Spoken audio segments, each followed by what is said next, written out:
So hi everyone, my name is Leia and I am a physical therapist in the Philippines and here in Germany.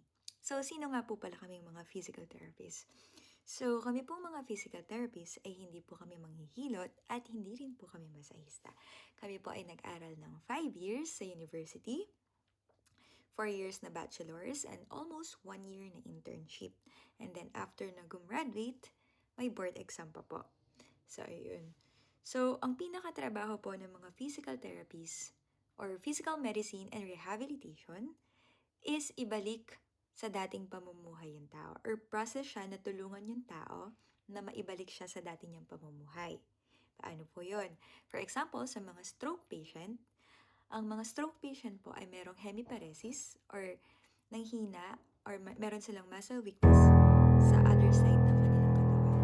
So it means hirap po silang tumayo, hirap po silang maglakad dahil dun sa affectation ng stroke.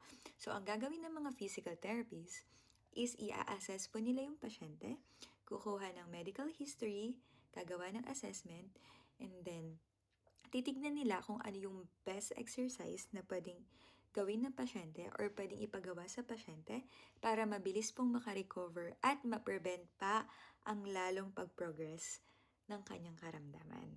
Okay? Ang mga physical therapist po ay makikita sa pediatric, sa mga bata, neurological, sa cardiac, sa respiratory, at kung saan-saan pa po. Meron din po sa mga sports. So, ayan po ang trabaho namin bilang physical therapist. For pain management din po. For pain management, for example, low back pain, ang pinakatrabaho ng mga physical therapists ay maggawa ng assessment at history taking para malaman kung ano ang punot dulo ng iyong low back pain. For example, low back pain. So, dito yung hindi lahat po ng exercises kasi ay pwede sa mga pasyenteng may low back pain.